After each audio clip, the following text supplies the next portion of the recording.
Hello everyone, आज मैं आपको बताऊंगा आईसर एप्टीट्यूड टेस्ट आईएटी जिसको हम बोलते हैं वो क्या है और क्या क्या कोर्सेज़ ये ऑफ़र करते हैं, क्या एलिजिबिलिटी होती है, क्या एग्ज़ाम पैटर्न होता है और सिलेबस क्या क्या होता है, क्या आपको पढ़ना चाहिए क्या नहीं पढ़ना चाहिए, सारी चीज़ें एकदम डिटेल में देखेंगे।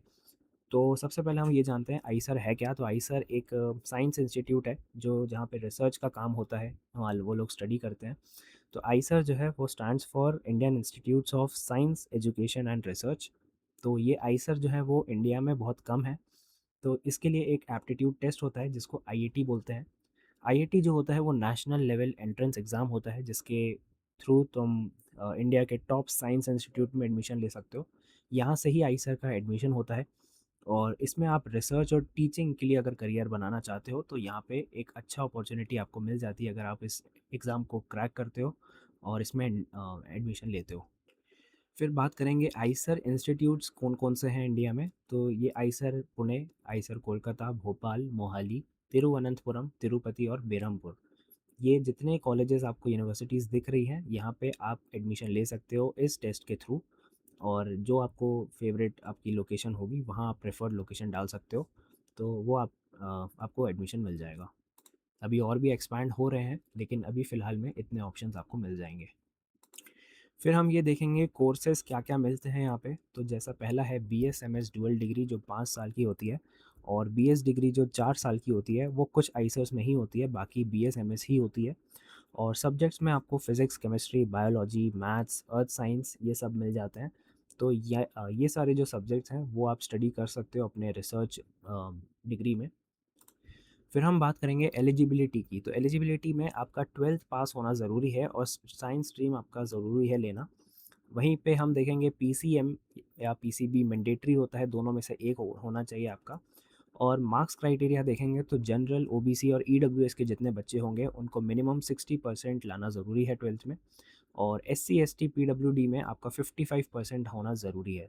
तो ये आपका एक मार्क्स क्राइटेरिया ज़रूरी है अगर आपको एडमिशन लेना है तो।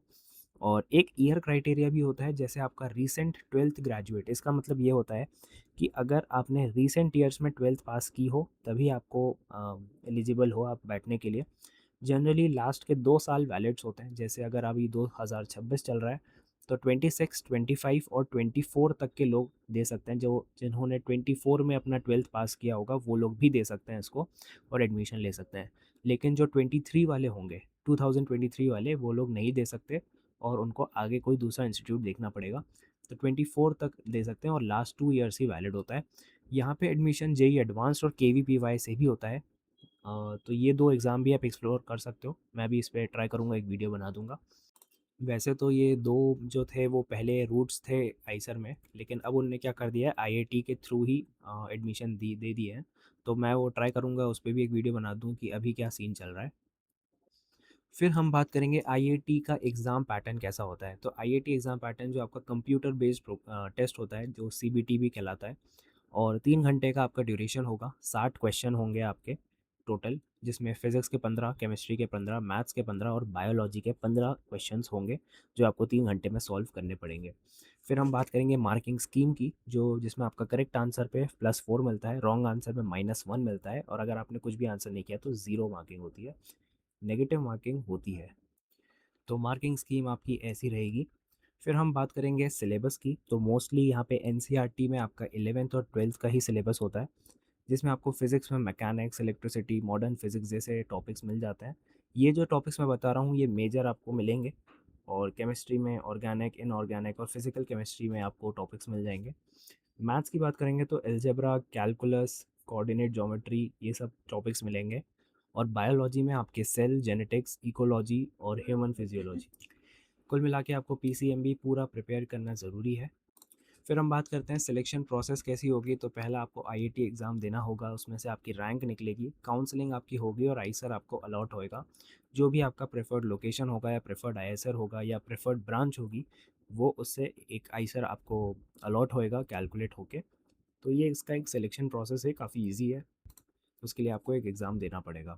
फिर हम बात करेंगे वाई चूज़ आईसर, क्यों, क्या बेनिफिट्स हैं, क्यों चूज़ करना चाहिए आपको। सबसे पहला जो है वो रिसर्च ओरिएंटेड स्टडी है। ये इंडिया में रिसर्च का एक बहुत बड़ा ऑप्शन आईसर ही है, जहाँ पे आपको टॉप फैकल्टीज़ मिल जाती हैं और फ़ॉरेन इंटर्नशिप्स आपकी अपॉर्चुनिटीज़ आपको बहुत सारी मिल जाती हैं। फ़ॉरेन में पढ़ना या इंटर्नशिप करना या जॉब करना, यहाँ से बहुत सारे बच्चे जाते हैं और डायरेक्ट आपका पीएचडी का पाथवे खुल जाता है। क्यों? क्योंकि आपका बीएस और एमएस दोनों एक साथ हो जाएगा, तो उसके बाद आपको सीधे पीएचडी करने में ईज़ी हो जाएगा। तो यहाँ से एक डायरेक्ट पीएचडी आपको मिल जाएगा। फ़ॉरेन इंटर्नशिप्स के लिए अपॉर्चुनिटीज़ मिल जाएंगी। यहाँ के जो टॉप फैकल्टीज़ हैं उनसे स्टडी करने का मौका मिलेगा और रिसर्च ओरिएंटेड स्टडी यहाँ पे होती है, तो वो आपको आईसर चूज़ इसलिए करना चाहिए।